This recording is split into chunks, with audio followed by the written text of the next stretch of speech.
Good morning, आदाब, नमस्कार, सत श्री अकाल, जय हिंद दोस्तों। मैं करीम सर आप सभी लोगों के लिए मेधास क्लासेस पर SSC, banking, CDS, railway and other competitive examination के लिए कंप्लीट अरिथमेटिक और एडवांस लेकर चला आया हूं। तो इससे पहले शुरुआत करने से पहले मैं अपने इस यूट्यूब चैनल मेधास क्लासेस पर आप सभी लोगों का स्वागत करता हूं। कैसे हैं आप लोग? उम्मीद करते हैं कि आप लोग जहां भी होंगे, जैसे भी होंगे, ठीक ठाक होंगे। और आपने पिछले 6 क्लासेस का खूब अच्छे से प्रैक्टिस किया होगा। और छठ पूजा की आप लोगों को ढेर सारी शुभकामनाएं। तो हम लोग इस सीरीज को आगे बढ़ाते हुए आज जो है परसेंटेज का वो लास्ट लेक्चर है। इसके बावजूद मैं ये बता देना चाहता हूँ कि परसेंटेज इस कॉन्सेप्ट को कंप्लीट क्लियर कर लेने के बाद आप ये मान के चलिए कि 80-80% आपके कॉन्सेप्ट जो है वो परसेंटेज के क्लियर हो गए। लेकिन जब तक आप प्रॉफिट लॉस नहीं पढ़ेंगे, प्रॉफिट लॉस जब आप पढ़ लेंगे तो 85% क्वेश्चन आपके परसेंटेज के क्लियर हो जाएंगे। उसके बाद सीआई हो, एसआई हो, तो आप समझ जाइएगा कि 95% क्वेश्चन आपके परसेंट के क्लियर हो चुके हैं। और जब तक ये 5% क्लियर तब जाकर होगा जब आप मिक्सचर एलिगेशन पढ़ लेंगे। तो आप समझ जाइएगा कि आपका परसेंट का जो कॉन्सेप्ट है वो 100% क्लियर हो गया। तो हम इसी सीरीज को बढ़ाते हुए, आपने पिछले क्लास को देखा होगा, आपने खूब प्रैक्टिस की होगी, अच्छे अच्छे सवाल थे, एग्जामिनेशन में बनाने का अप्रोच लेने का क्या तरीका होगा। लेकिन आज की क्लास को शुरुआत करने से पहले मैं आपको एक छोटी सी कहानी बताना चाहता हूँ। शायद आपको मालूम होगा या इससे पहले सुना भी होगा कि वो कहानी है, बहुत प्यारा कहानी है, बहुत बेहतरीन कहानी है। इस कहानी से हम छात्रों को, हम स्टूडेंट्स को बहुत कुछ सीखने को मिलेगा।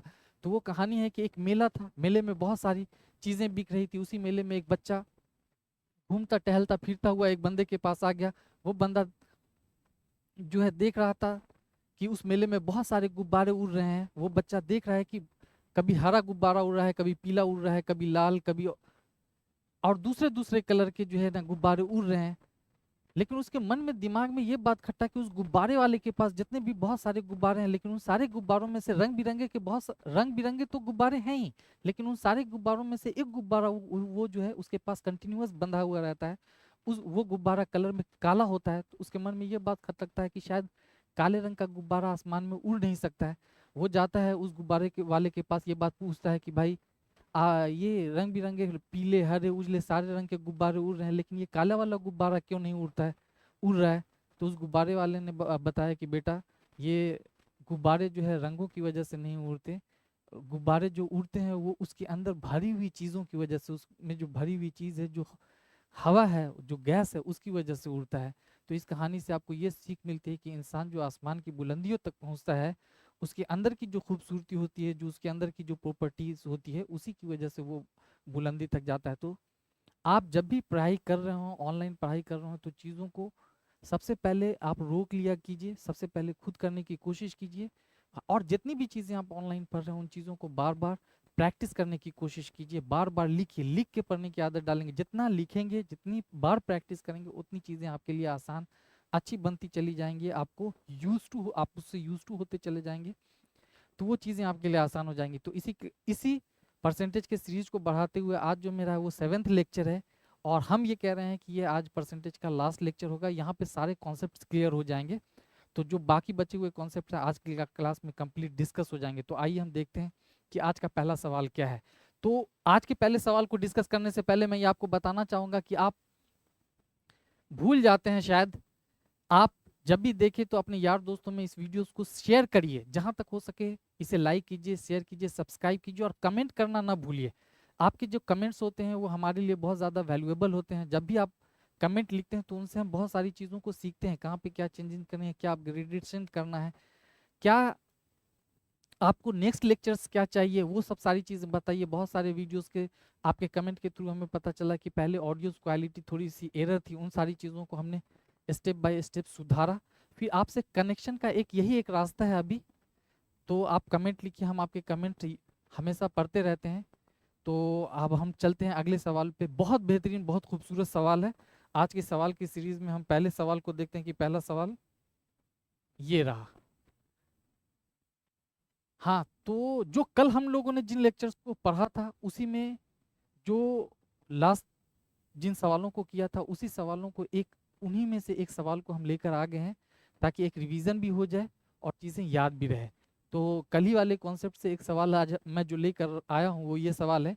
सवाल को पहले पढ़िए। एक व्यक्ति सामान्यतः 40 रुपया मूंगफली को भूनने और बेचने के लिए खर्च करता है, लेकिन एक अवसर पर 48 रुपये में वो 1.5 kg कम मूंगफली खरीदता है, परचेज करता है, क्योंकि 25% मूल्य जो है वो बढ़ जाता है। मूल्य बढ़ने के बाद प्रति किलोग्राम मूंगफली का मूल्य क्या था? जब भी हमने कहा कि प्राइस निकालना हो, मूंगफली का मूल्य, प्राइस निकालना हो तो हमें पहले क्वांटिटी नहीं निकालनी है, क्वांटिटी नहीं निकालनी है। वो जो एक, यानी हम जो निकालते थे कि दो चीजों का प्रोडक्ट जो है अगर कांस्टेंट होता है तो प्राइस के उल्टे रेशियो में क्वांटिटी होगा, उस पे नहीं जाना, हम डायरेक्ट प्राइस निकाल सकते हैं। वो तरीका क्या होगा कि हम देख रहे हैं इसका कोई अर्थ नहीं है, आप देख लीजिए, एक अवसर पर 48 रुपया में वो 1.5 kg कम मूंगफली खरीदता है, क्योंकि 25% क्या होता है, मूल्य बढ़ जाता है। तो 48 रुपया का 48 रुपया टोटल उसका इन्वेस्टमेंट है, खर्च है, उस 48 का 25% मूल्य बढ़ जा रहा है, तो 25% यानी 1/4, तो बढ़ा कितना रुपया बढ़ गया, 12 चौक 48 यानी 12 रुपया बढ़ गया है। इस 12 रुपये की वजह से, इस 12 रुपये की वजह से वो 1.5 kg मूंगफली कम खरीदता है। तो दशमलव को हटा दीजिए, 15 120, यानी 8 रुपया जो है ना पर केजी, अभी जो है करेंट में क्या है, 8 रुपए पर केजी मूंगफली का कीमत है। कितना है? 8 रुपए पर केजी। कब? जब मूंगफली की कीमत क्या हो जाती है, 25% बढ़ जाती है, 25%। तो 25% की फ्रैक्शन आपको पहले से मालूम है, 25% की फ्रैक्शन होगी 1/4। तो पहले कीमत क्या थी, 4 थी, अब बढ़कर 25% बढ़कर क्या हो गई, 5। तो 5 की वैल्यू कितनी है, 8 है। 5 की वैल्यू कितनी है, 8 है। तो 4 की वैल्यू क्या होगी, तो 8/5 गुने 4। यहां तक कोई दिक्कत मेरे दोस्त? इसको जब कैलकुलेट करेंगे तो 8 चौका 32/5, 32/5, तो 5 छक्का 30, 5 चौका 20, यानी 6 रुपया 40 पैसा जो है ना पहले प्राइस थी, 6 रुपया 40 पैसा पर केजी। पहले प्राइस क्या थी, 6 रुपया 40 पैसा। अभी करंट में क्या उसकी प्राइस है, 8 रुपया है। आप डायरेक्ट जब भी प्राइस निकालना हो, ये तरीका सबसे बेस्ट तरीका है, आप इससे आसानी से निकाल सकते हैं। तो क्या कह रहा है, बढ़ने के बाद प्रति किलोग्राम मूंगफली का मूल्य क्या है, तो करंट प्राइस, अच्छा यहाँ पे करंट प्राइस भी आप लिख लीजिए, करंट प्राइस 6 रुपया 40 पैसा, और वृद्धि के बाद मूल्य 8 रुपया, वृद्धि के बाद 8 रुपया। चलिए ये दोनों इस तरह से आप कर सकते हैं। आइए हम लोग अगले सवाल को देखते हैं। बहुत प्यारा, बहुत खूबसूरत सवाल है आज के इस क्लास का, जो है एक नए कॉन्सेप्ट पर जो सवाल है। इस सवाल को हम कैसे करेंगे, इस सवाल को करने के बहुत सारे तरीके हो सकते हैं, लेकिन हम परसेंटेज कर रहे हैं। जब हमने दूसरी चैप्टर्स को अगर नहीं पढ़ा हुआ है, नहीं किया हुआ है, तो हम इस सवाल को कैसे करेंगे, आइए देखते हैं। इस सवाल को करने के जो दो बेस्ट तरीके हैं, उन दोनों तरीकों को मैं बताऊंगा, लेकिन आपको एग्जामिनेशन में किस तरह के अप्रोच को यूज करना है उसे भी मैं बताऊंगा। एक घोल में 15% नमक है, इसमें 30 लीटर, इसमें से 30 लीटर पानी हटा लिया जाता है, अब उसमें नमक की मात्रा 20% रह गई। तो प्रारंभ में घोल में कितना, प्रारंभ में घोल कितना था, घोल की मात्रा यानी टोटल क्वांटिटी पूछ रहा है इनिशियल फेज में।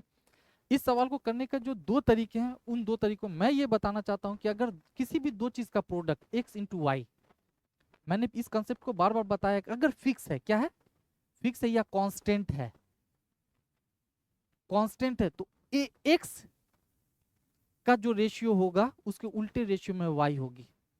ये शायद आपको याद होगा, इसे price into consumption is equal to expenditure में इन चीजों को मैंने डिस्कस किया था।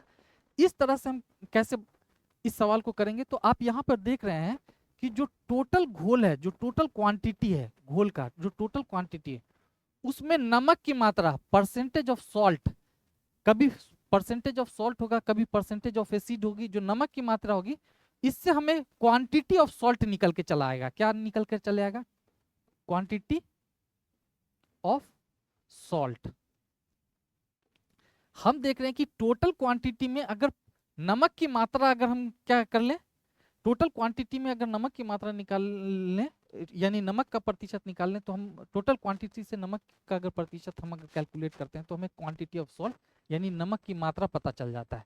जबकि आपको पता है कि जब भी हम क्या करते हैं, घोल से पानी को उड़ाते हैं, तो उसमें से कभी भी नमक नहीं उड़ेगा। ये हम मान कर चलते हैं कि जब भी हम घोल से पानी को उड़ाते हैं और नमक की मात्रा जब बढ़ रही होती है, तो उससे नमक साथ में नहीं उड़ेगा, सिर्फ पानी उड़ता है, हम ये मान कर चलते हैं। तो जब भी घोल से हमने पानी उड़ाया, तो नमक की मात्रा तो कांस्टेंट रहेगी हमेशा। तो ये तो पार्ट हमारा फिक्स है, ये पार्ट हमारा क्या है, फिक्स है। पहले नमक कितना, घोल में कितने प्रतिशत नमक था मेरे दोस्त, 15% नमक था, घोल में कितने प्रतिशत नमक था, 15%। अब नमक 30 लीटर पानी हटा लेने के बाद उसमें नमक की मात्रा कितनी बच गई, 20%।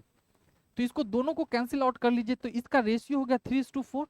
तो हमें टोटल क्वांटिटी का रेशियो पता चल गया 4:3। तो हम देख रहे हैं कि पहले टोटल क्वांटिटी हमारी 4 थी, अब टोटल क्वांटिटी हमारी कितनी हो गई, 3। तो टोटल क्वांटिटी में कमी कितनी की आई, एक की कमी इसलिए आई कि हमने उससे 30 लीटर पानी निकाल दिया है। तो 1 यूनिट बराबर 30 लीटर। तो प्रारंभ में घोल की मात्रा कितनी थी, प्रारंभ में घोल की मात्रा 4 यूनिट थी। तो 4 को 30 से अगर मल्टीप्लाई कर दीजिएगा तो 120, यानी प्रारंभ में घोल की मात्रा कितनी थी, 120 लीटर। एक तो तरीका ये है जो बेहतर तरीका है, इस तरह से चीजों को सोचें। अगर इस तरह से आप नहीं सोच सकते हैं तो एक बहुत बेसिक तरीका है, बेसिक से भी आप चीजों को कर सकते हैं। इसे सबसे पहले आप नोट आउट कर लीजिए। चलिए इसे मैं इरेज करता हूं। अब आपको कुछ नहीं करना है, आप देख रहे हैं कि एक घोल में 15% नमक है, 15% की जो फ्रैक्शन बनी 3/20। तो आप ये देख रहे हैं कि नमक कितना है मेरे दोस्त, नमक 3 है। तो पानी 20 में 15% नमक, यानी नमक 3 है, तो पानी कितना हो गया, पानी को इधर लिख लेते हो, पानी कितना हो गया 17, इधर जगह नहीं, पानी कितना हो गया 17 यूनिट। तो घोल की मात्रा कितनी हो जाएगी मेरे दोस्त, घोल कितना हो जाएगा, घोल को उधर लिख लीजिए, घोल हो जाएगा हमारा 20। टोटल घोल हमारे पास 20 है, घोल की मात्रा 20 है, जिसमें 3 यूनिट नमक है और 17 यूनिट क्या है, पानी है।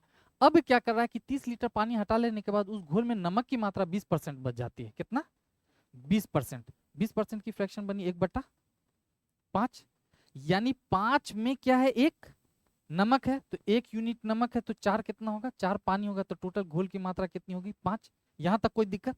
हम ये कह रहे हैं कि जब घोल में से पानी को उड़ाया जाता है तो नमक नहीं उड़ता है, नमक कांस्टेंट रहता है। नमक की मात्रा क्या रहती है, कांस्टेंट रहती है। तो यहाँ पहले वाले में नमक की मात्रा 3 है, दूसरे में 1 है, तो दोनों जगह तो बराबर होना चाहिए, इक्वल होना चाहिए।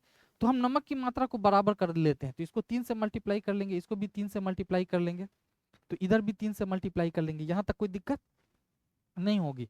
तो आप देख रहे हो कि नमक की मात्रा तो दोनों जगह अब बराबर हो गई।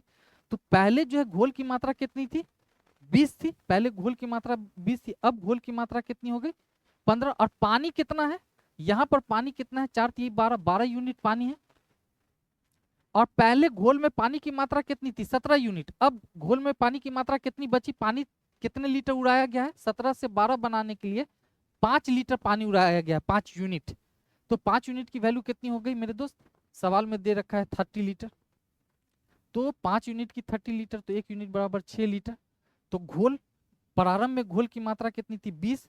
तो 20 को 6 से मल्टीप्लाई कीजिए, तो 20 छक्का 120 लीटर। प्रारंभ में घोल की मात्रा कितनी थी, 120 लीटर। बहुत प्यारा सवाल है। आप इस तरह पहले वाले सवाल से जो है ना, आप जब करने की आप आदत डाल लोगे, पहले वाले मेथड से अगर करने की आदत डाल लोगे तो चीज़ों को आप मेंटली कैलकुलेट कर पाओगे। लेकिन इन चीज़ों में क्या होता है ना कि आप मेंटली कैलकुलेशन नहीं कर सकते हैं। लेकिन जब आप एग्जाम दे रहे हैं, परीक्षा दे रहे हैं या टेस्ट दे रहे हैं ऑनलाइन, तो क्वेश्चंस क्या रहती है, स्क्रीन पर रहता है।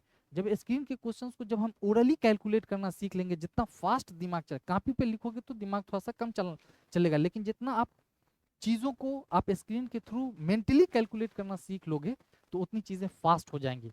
तो क्या होता है कि जो पहले वाला तरीका है उससे आप मेंटली चीज़ों को कैलकुलेट कर सकते हैं, और ये जो तरीका है इसमें थोड़ा सा पिंक पेपर पे काम करने की जरूरत होगी। तो आइए हम लोग अगले सवाल को देख, बहुत प्यारा सवाल है अगला। 20 लीटर अम्ल यानी एसिड और पानी के मिश्रण में 30% अम्ल है, 30% एसिड है। अम्ल को 40% करने के लिए कितना लीटर पानी निकालना होगा। अब आप देख लीजिए, बहुत प्यारा सवाल है। टोटल क्वांटिटी, घोल की टोटल क्वांटिटी, उसमें परसेंटेज ऑफ एसिड, एसिड की मात्रा, परसेंट एसिड का परसेंट, उससे हमें क्या हो जाएगा कि क्वांटिटी ऑफ एसिड निकल के चला आएगा, क्वांटिटी ऑफ एसिड निकल के चला आएगा। यानी टोटल घोल में एसिड का जो प्रतिशत है, टोटल घोल में से एसिड का प्रतिशत निकाल देंगे तो उससे क्वांटिटी ऑफ एसिड निकल के चला आएगा। हम देख रहे हैं कि घोल 12 लीटर टोटल हमारे पास अम्ल है, और पानी का मिश्रण है जिसमें 30% पहले एसिड था, 30% एसिड था। हम एसिड को क्या करना चाह रहे हैं, 40% बनाना चाह रहे हैं, 30 से 40। ये तो हमारा क्वांटिटी ऑफ एसिड, जब पानी हम उड़ाएंगे, पानी उड़ाएंगे तो क्वांटिटी ऑफ एसिड, एसिड तो फिक्स रहेगा। तो ये तो मामला मेरा फिक्स है। तो हम देख रहे हैं कि जो इसका रेशियो है उसके उल्टे रेशियो में जो है ना हमारे पास टोटल क्वांटिटी आ जाएगी, 4 से 3 बन जाएगा। तो हम देख रहे हैं कि पहले एसिड की मात्रा टोटल क्वांटिटी 12 लीटर अम्ल और पानी के मिश्रण में 30% एसिड, और अम्ल को 40% करने के लिए कितने लीटर पानी निकालना होगा। तो पानी कितने लीटर निकालना होगा, तो हम देख रहे हैं कि अगर पहले टोटल क्वांटिटी 4 थी, अब टोटल क्वांटिटी 3 हो गई, तो हम 1 लीटर पानी निकाल रहे हैं, 1 यूनिट। जबकि इनिशियल फेज में जो घोल की मात्रा थी वो 12 लीटर थी, कितनी, 12 लीटर। तो 1 यूनिट कितना हो गया, 3, तो 1 यूनिट बराबर 3 लीटर। यहां तक कोई दिक्कत मेरे दोस्त, यहां तक कोई दिक्कत। आप इसे क्या करिए कि इसे बेसिक से खुद से करने की कोशिश कीजिए, ये भी तरीका है। टोटल घोल हमारे पास 4 था, 4 से 3 बना, यानी इससे पानी निकला 1 यूनिट। जबकि इनिशियल फेज में टोटल घोल की मात्रा जो थी, टोटल घोल की मात्रा जो थी, मिक्सचर की मात्रा वो 12 लीटर थी। तो 4 यूनिट बराबर 12 लीटर, तो 1 यूनिट बराबर 3। तो 1 यूनिट ही पानी निकाले, तो 1 यूनिट पानी की मात्रा कितनी होगी, 3 लीटर। आइए हम लोग अगले सवाल को देखते हैं, बहुत प्यारा सवाल है।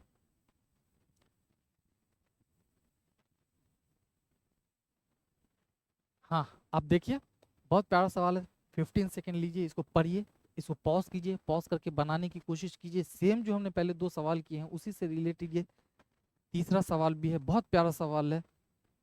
आइए हम देखते हैं। एक तरबूज में 90% पानी है, कितना है, 90% पानी है। कुछ समय बाद इसमें केवल 12% पानी रह जाता है, कितना, 12% पानी रह जाता है, और उसका वजन 50 केजी रह जाता है। कुछ समय 12% पानी रहने का उसका वजन क्या होता है, सूखने के बाद 50 केजी रहा। प्रारंभ में वजन कितना था, इनिशियल फेज में कितनी थी पानी, 90% पानी थी। इसको इस तरह से कर लीजिए, टोटल क्वांटिटी, और इसमें अगर 90% पानी है, अगर 90% पानी है तो उसमें फल की मात्रा कितनी रहेगी। जब भी पानी घट रहा है, पानी घट रहा है, लेकिन फल की मात्रा तो फिक्स होगी।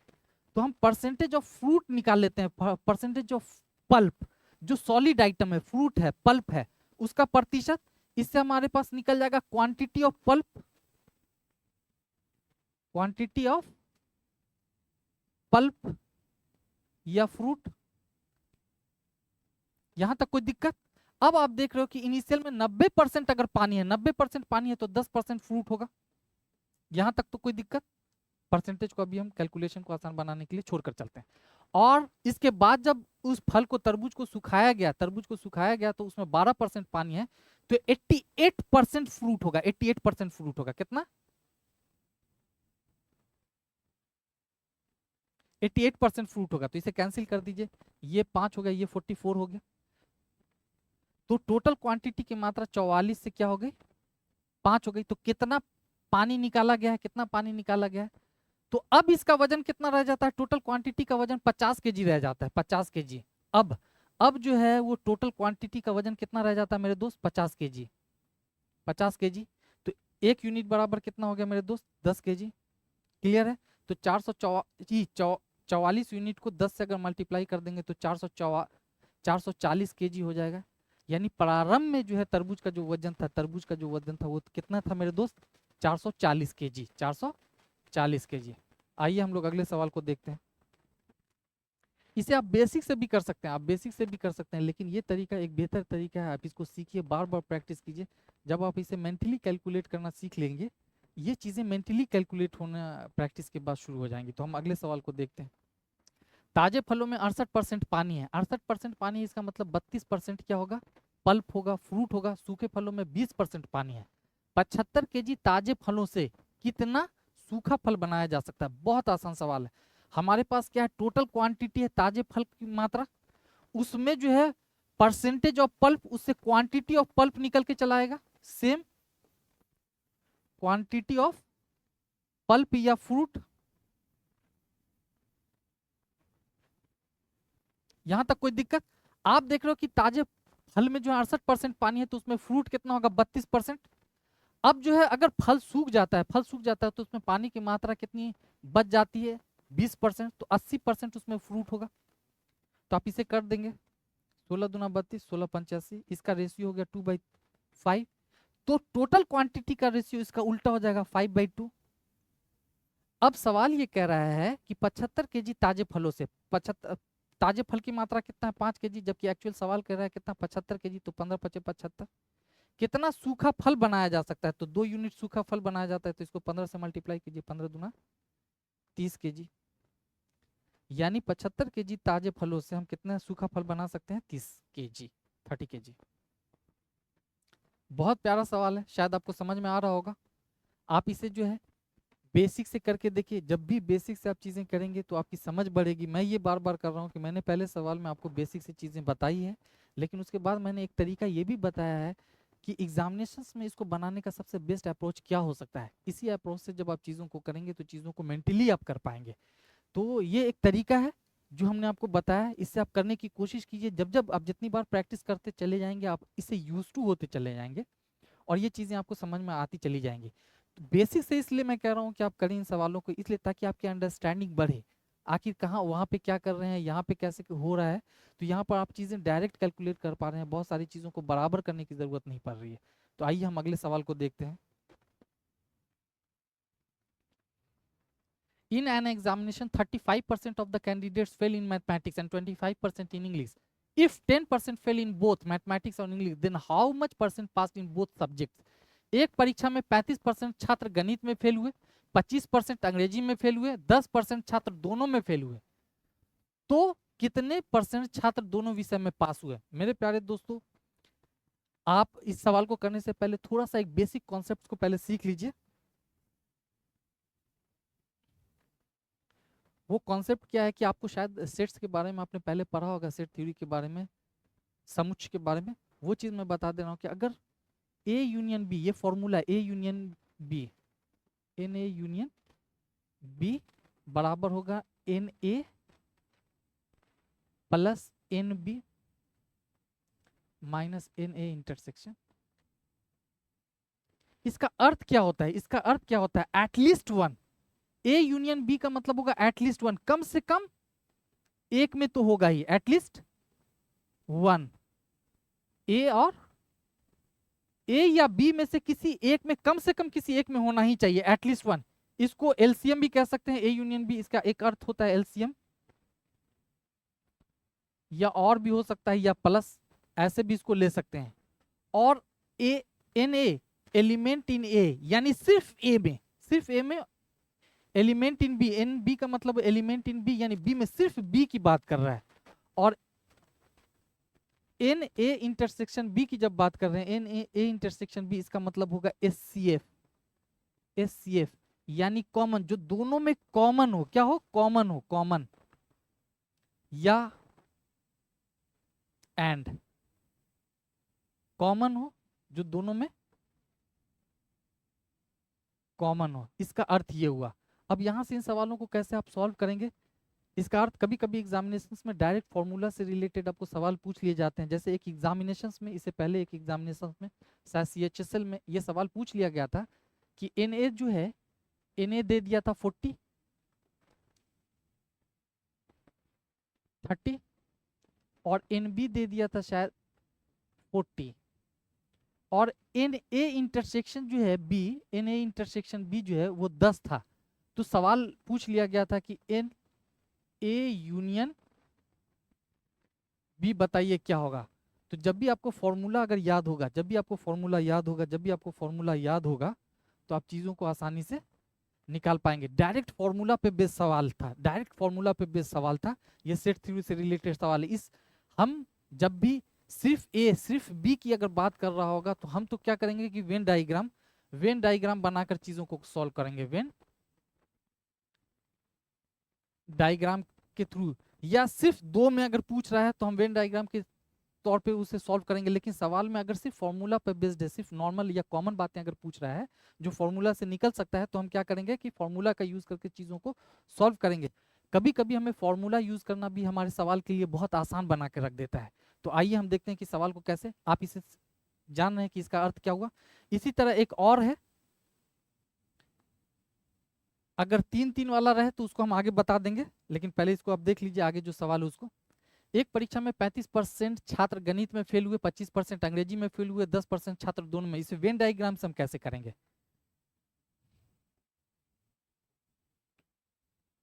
ये हो गया हमारा गणित का, मैथ्स का, और ये हो गया हमारा क्या दोस्त, इंग्लिश का।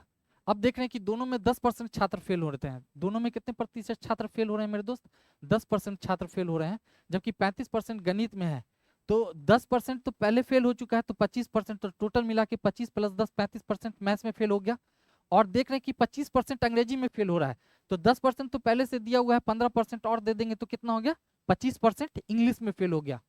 10 और 15 टोटल हम देख रहे हैं कि 25, 10, 35 और 15, 50% छात्र ऐसे हैं, 50% ऐसे हैं जो फेल है, 50% छात्र ऐसे हैं जो क्या है, फेल है। तो टोटल छात्र कितने होंगे, 100%। जब 50% फेल है तो 50% क्या होंगे, पास भी 50% ही होंगे। यहां तक कोई दिक्कत? 50% क्या है, फेल है, तो 50% पास भी होंगे। एक तो तरीका है कि हम इसे वेन डायग्राम से कैसे कर रहे हैं, वो चीजें आप देख पा रहे होंगे, वेन डायग्राम से कैसे कर पा रहे हैं। इसे अगर आप फॉर्मूला से करना चाहिए तो इसे कैसे करेंगे, आप इसे बनाकर देख सकते हैं। आइए हम इसको फॉर्मूला से बता देते हैं। आप देख लीजिए कि एन ए यूनियन बी बराबर n A plus n B minus n A intersection B. अब मेरे दोस्त ये बता रहे हैं कि 35% छात्र सिर्फ गणित में फेल हो रहे हैं, 35। उसके बाद कितना हो रहा है, 25% छात्र जो है किसमें फेल हो रहा है, 25% छात्र जो है सिर्फ अंग्रेजी में फेल हो रहा है। यदि 10% छात्र दोनों में फेल हो रहा है, कॉमन है, 10% छात्र किसमें फेल हो रहा है, दोनों में फेल हो रहा है, 10% छात्र दोनों में फेल हो रहा है। तो 35 और 25 60 हो गया, तो बचा कितना, यानी 50% ऐसे छात्र हैं, 50% ऐसे छात्र हैं जो किसी ना किसी चीज में फेल हो रहे हैं। इसका हो रहा एटलीस्ट वन, एटलीस्ट वन, यानी कम से कम एक में, यानी मैथ में, या कम से कम इंग्लिश में, या दोनों में। एटलीस्ट वन, कम से कम एक में तो फेल करेंगे, दोनों में तो फेल करना कॉमन है। तो 50% छात्र अगर फेल कर रहे हैं तो 100% छात्र हैं जो एक में भी फेल नहीं कर रहे हैं। 100 माइनस कम से कम एक वाला एटलीस्ट वन को हटा दीजिए, एटलीस्ट वन को हटा दीजिए 100% में। तो 100 में से अगर 50 हटा दीजिएगा 50%, तो बचेगा कितना, 50%। यानी 50% छात्र जो है वो जो कम से कम, वो 50% छात्र हैं जो पास कर रहे हैं। यहाँ तक कोई दिक्कत? इसे आप फॉर्मूला से भी कर सकते हैं, वेन डायग्राम से भी कर सकते हैं। आइए अगले सवाल को देखते हैं। एक कक्षा में 60 विद्यार्थी की कक्षा है। एक कक्षा जो है वो 60 विद्यार्थियों की, 40% केवल हिंदी और 25% केवल अंग्रेजी, और बाकी दोनों भाषा बोल सकते हैं। क्या कर सकते हैं, बाकी दोनों भाषा बोल सकते हैं। तो कितने % विद्यार्थी अंग्रेजी बोल सकते हैं? मैं ये कह रहा हूं कि टोटल, अगर वेन डायग्राम से आप अगर इसे देखिए, टोटल 100% होगा। दो की बात कर रहा है तो आप देख लीजिए कि 40% केवल हिंदी बोल सकता है। 40% क्या बोल सकते हैं, केवल हिंदी। यहां तक कोई दिक्कत? 25% केवल इंग्लिश बोल सकते हैं, 25% केवल इंग्लिश बोल सकते हैं, और बाकी दोनों भाषा बोल सकते हैं। तो टोटल 100% है, टोटल 100% है, टोटल 100% है। इसमें 40% केवल इंग्लिश बोल सकता है, 25% केवल हिंदी। तो 40-25 कितना हो गया, 65। इसका मतलब हो गया कि अगर 65 हटा दे 65%, तो बाकी जो बचे हुए हैं वो दोनों भाषा बोल सकते हैं। तो 65 को हटा देंगे तो बच जाएगा मेरा कितना, 35% ऐसे छात्र हैं जो दोनों बोल सकते हैं। कितना, 35% छात्र ऐसे हैं जो दोनों बोल सकते हैं। तो कितने विद्यार्थी हैं जो सिर्फ अंग्रेजी बोल सकते हैं? ये भी अंग्रेजी बोल सकते हैं, ये इंग्लिश बोलने वाले छात्र हैं। 25% केवल अंग्रेजी, ये इंग्लिश है, ये हिंदी है। तो देख रहे हैं कि 35% भी हिंदी इंग्लिश दोनों बोल सकता है, तो ये भी इंग्लिश बोल सकते हैं और ये भी इंग्लिश बोल सकते हैं। तो टोटल मिला के 35 और 25 60% ऐसे छात्र हैं जो क्या बोल सकते हैं, इंग्लिश बोल सकते हैं। तो कितने छात्र, तो टोटल छात्रों की संख्या कितनी है, 60 है। 60 का 60% अगर इंग्लिश बोल सकता है तो प्रतिशत को हटा दीजिए तो बटा 100, डबल जीरो से ये दोनों जीरो खत्म, ये क्या हो गया हमारा 36। यानी 36, 60 में से 36 ऐसे छात्र हैं जो अंग्रेजी बोल सकते हैं, 36। यहां तक कोई दिक्कत? वेन डायग्राम से भी बनाने का चीजों का अपना एक अंदाज होता है। अब चीजों को समझे, ये 35% छात्र ऐसे हैं जो इंग्लिश भी बोल सकते हैं और हिंदी भी बोल सकते हैं, और 25% है जो केवल इंग्लिश बोल सकते हैं। तो ये तो केवल इंग्लिश बोल रहा है, ये भी इंग्लिश बोल रहा है, तो दोनों का अगर ऐड कर देंगे तो 60% छात्र अंग्रेजी बोल सकते हैं। यहां तक तो कोई दिक्कत नहीं है। आप देख रहे हैं कि टोटल छात्र 60 है, 60 छात्रों में से 60% अगर छात्र अंग्रेजी बोल सकता है तो कितने छात्र अंग्रेजी बोल सकते हैं? 36। यहां तक कोई दिक्कत? एक कक्षा में 70% विद्यार्थी अंग्रेजी में उत्तीर्ण होते हैं, 65% विद्यार्थी गणित में उत्तीर्ण होते हैं। यदि 27% विद्यार्थी दोनों में अनुत्तीर्ण हो तो 248 विद्यार्थी दो विषयों में उत्तीर्ण होते हैं। 248 विद्यार्थी दोनों विषयों में उत्तीर्ण हुए हों तो कुल विद्यार्थियों की संख्या ज्ञात कीजिए। बहुत अच्छा सवाल है, 15 सेकेंड लीजिए, इसे बनाने की कोशिश कीजिए।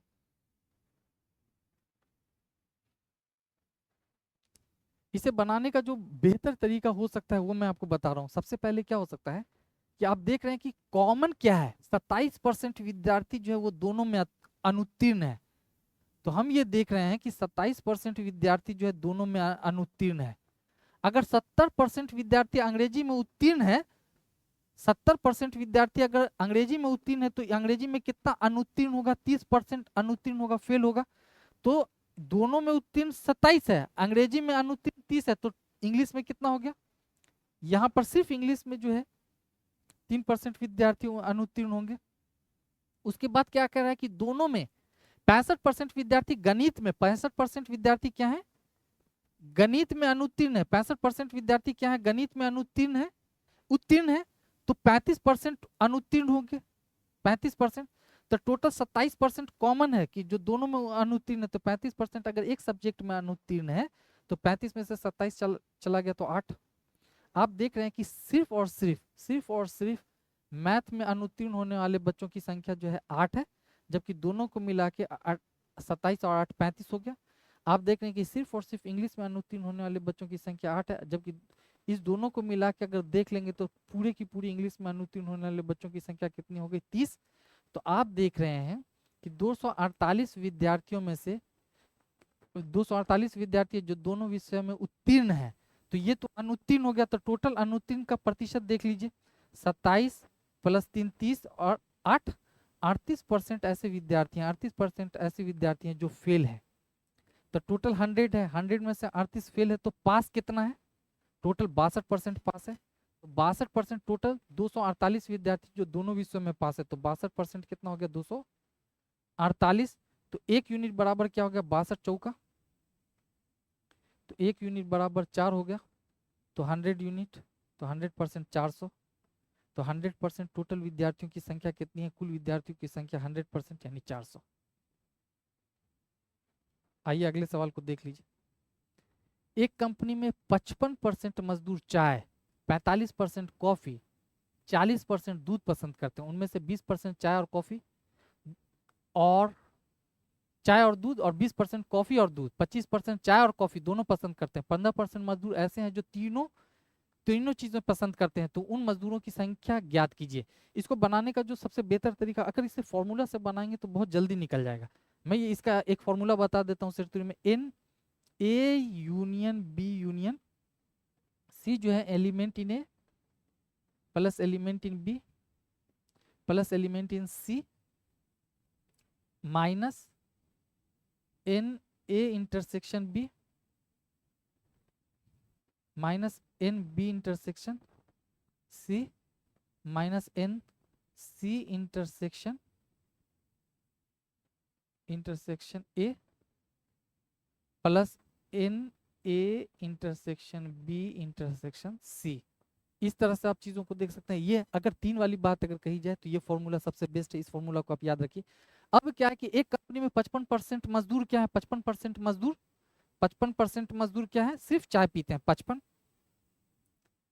उसके बाद क्या है दूसरा? कॉफी 45। उसके बाद 40% सिर्फ दूध पसंद करते हैं। उनमें से 20% चाय और दूध, तो माइनस 20% चाय और दूध, 20% कॉफी और दूध, और 25% जो है चाय और कॉफी, माइनस 25% चाय और कॉफी, प्लस 15% मजदूर ऐसे हैं जो तीनों पसंद करते हैं।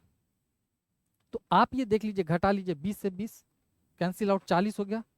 25 में से 15 जाएगा 10, 10 बचा 10, इसमें से घटा लेंगे तो कितना होगा 45, 45 45 90, यानी 90% ऐसे लोग हैं जो कम से कम एक चीज तो पसंद करते हैं, या तो चाय पीना पसंद करते हैं, या कॉफी, या दूध, या दोनों पीना पसंद करते हैं, या तीनों, कम से कम एक चीज तो पसंद कर रहे हैं 90%।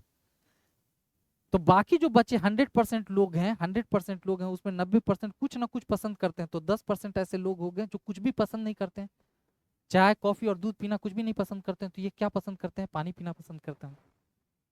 तो 10% ऐसे लोग हैं जो कुछ भी नहीं पसंद करते, 10% ऐसे लोग हैं, 90% लोग हैं जो कुछ ना कुछ पसंद करते हैं, बाकी 10% लोग हैं जो कुछ भी पसंद नहीं करते। आइए हम लोग अगले सवाल को देखते हैं। एक तो ये तरीका है, अब इसको वेन डायग्राम से कैसे करेंगे वो देख लीजिए, इसे नोट आउट कर लीजिए।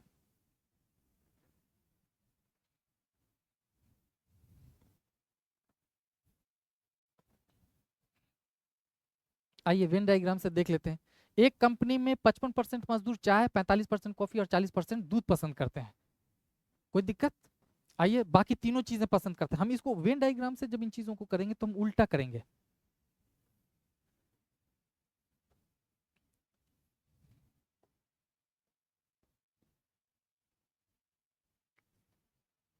टोटल 100% होगा मेरे दोस्त, यहां तक कोई दिक्कत? अब वेन डायग्राम में आप देख लो कि क्या है, 15% है जो तीनों में कॉमन है, जो तीनों चीजें पसंद करते हैं 15%। उसके बाद आप देख लीजिए, यहां से अगर देख लेते हैं, उनमें से 20% चाय और दूध, चाय और दूध, चाय और दूध 20%। तो हम सबसे पहले क्या करते हैं, इसको टी कर देते हैं, इसको कॉफी और इसको मिल्क कर देते हैं। अब देखिए 20% ऐसे लोग हैं जो चाय और दूध दोनों पसंद करते हैं, तो चाय और दूध, चाय और दूध 20%, तो 15% तो पहले से पसंद है, तो यहाँ पर 5% लिख देंगे, उल्टा रिवर्स में चल। 20% कॉफी और दूध, कॉफी एंड मिल्क 20%, 15% है ऑलरेडी जो कॉफी और दूध दोनों पसंद कर रहे हैं, 5% और कर देंगे तो दोनों मिला के 20% ऐसे लोग हो जाएंगे जो दोनों पसंद करते हैं। 25% है जो चाय और कॉफी दोनों पसंद करते हैं, टी एंड कॉफी 25% लोग पसंद करते हैं ऑलरेडी पहले से, T and coffee, T and coffee का कॉम्बिनेशन यहाँ बन रहा है ये वाला पार्ट, तो 15% पहले से है तो 10% और बन गया। यहां तक कोई दिक्कत? चलिए अब आगे देख लीजिए, 40% दूध पसंद करते हैं, 40% क्या करते हैं, सिर्फ दूध पसंद करते हैं। तो आप यहां देख लीजिए कि 15 और 5 20, अब 5 25, 25% तो मिल्क में आ चुके हैं, और टोटल कितना पसंद कर रहा है दूध, 40% पसंद कर रहा है, तो 25 हो गया, तो 15% और होगा। यहां तक कोई दिक्कत? अब आगे देख लीजिए, 45% सिर्फ कॉफी पसंद कर रहा है, कॉफी कितना, तो 25 और 10 30, तो 15 यहां भी, 25 10 30, 15% टोटल हो गया हमारा 45%। अब 55% मजदूर हैं जो चाय पसंद करते हैं, चाय, चाय अभी तक पसंद करने वाले में कितने लोग होंगे, 25 5 15 5 20 और 10 30, 30% लोग हैं जो अभी पसंद कर रहे हैं। टोटल पसंद कितने करते हैं चाय, 55%, तो 30 और 25, यहां तक कोई कोई दिक्कत नहीं।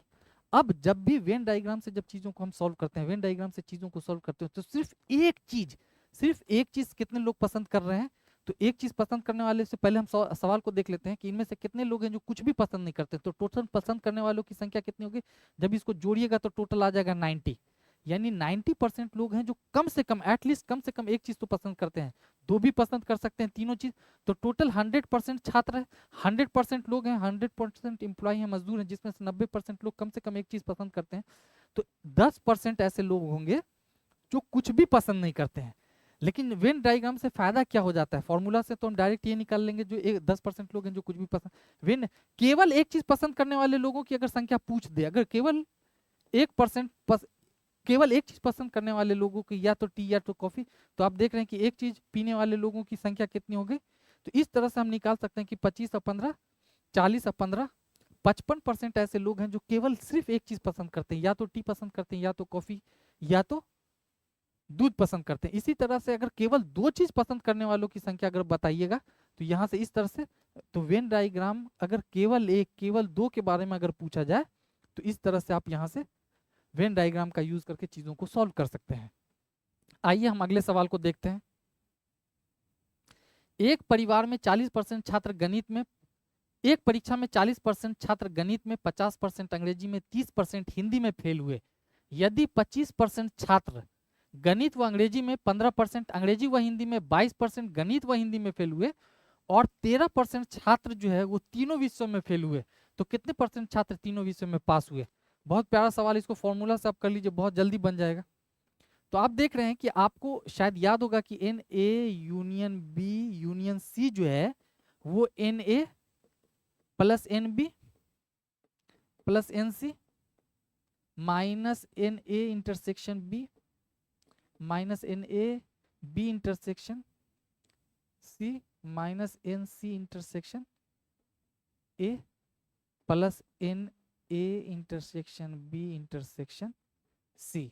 आप यहां से देख लीजिए 40% छात्र सिर्फ गणित में 50%, इसमें सिर्फ गणित में 40, इसमें 40 सिर्फ गणित में, 55% सिर्फ इंग्लिश में, 30% हिंदी में, 55 नहीं 50, 30% हिंदी में। यदि 25% छात्र गणित व हिंदी में, 25% गणित हिंदी में, 15% अंग्रेजी हिंदी में, 15% अंग्रेजी हिंदी में, 22% गणित व हिंदी में और 13% जो तीनों विषयों में फेल हुए प्लस 13। यहां तक कोई दिक्कत तो नहीं है? ये सब फेल होने के तो कितने प्रतिशत छात्र जो तीनों विषयों में पास हुए? तो आप देख रहे हैं कि 25 और 15 मिला दीजिएगा तो 40 कैंसिल आउट हो गया। यहाँ 22 में 13 घटा देंगे तो 9, 9 अगर घटा देते हैं तो ये 71। 71% छात्र हैं, 71% छात्र आ गया हमारे पास जो कम से कम एक सब्जेक्ट में तो फेल हुआ है, एक सब्जेक्ट में फेल हुआ है। तो टोटल हमारे पास कितने छात्र हैं जो एक सब्जेक्ट में पास हुए होंगे? टोटल हमारे पास कितने छात्र हैं जो एक सब्जेक्ट में पास होंगे? टोटल 100% छात्र होते हैं। 100 में से 71% छात्र ऐसे हैं जो कम से कम एक सब्जेक्ट में फेल हुए हैं, एक सब्जेक्ट में फेल हुए हैं। तो पास कितने हुए होंगे? पास 29%। यहां तक कोई दिक्कत? चलिए, तो आप इसे दोनों तरीके से बना सकते हैं, दोनों तरीकों से आप बना सकते हैं। आप वेन डायग्राम से इसे घर पे ट्राई कीजिए, कोई दिक्कत नहीं होगी। चलिए आगे वाले सवालों को हम। किसी शहर की जनसंख्या प्रथम वर्ष 16.5%, 16 से 2/3% बढ़ा दी जाती है तथा दूसरे वर्ष 37.5% घटा दी जाती है, परंतु तृतीय वर्ष 57.5% बढ़ जाता है। वर्तमान जनसंख्या ज्ञात करें, जबकि 3 वर्ष बाद जनसंख्या 1,65,000 हो जाती है। ये सक्सेसिव से रिलेटेड क्वेश्चन था। अगर आपको याद होगा, मान लेते हैं कि इनिशियल में उस शहर की जनसंख्या अगर 1 से रही होगी, इनिशियल में उस शहर की जनसंख्या कितनी रही होगी? 1 से अगर रही होगी तो प्रथम वर्ष 16 से 2/3% की वृद्धि की जाती है, 16 से 2/3% की वृद्धि की जाती है, यानी 6 में 1 की वृद्धि, यानी जनसंख्या 7/6 हो जाता है। द्वितीय वर्ष क्या हो जाता है? 37.5% की 37.5% घट जाती है, 37.5% का फ्रैक्शन बना 3/8, यानी 8 से 3 घट गया तो 5/8 हो गया। तृतीय वर्ष 57.5% बढ़ जाती है, यानी 4/7 हो रहा है तो 11/7 हो जाएगा। जबकि 3 वर्ष के बाद जनसंख्या 1,65,000 हो जाती है। कितना? 1,65,000। सक्सेसिव से रिलेटेड ये क्वेश्चन आप प्रैक्टिस के लिए करते रहिए। तो आप देख रहे हैं कि 11 पचे 55, 55 तिया 165, एक्स की वैल्यू कितना हो गई? 8 छक 48 तिया 144, 1,44,000। आंसर देख लीजिए। चलिए आगे सवाल को देखिए।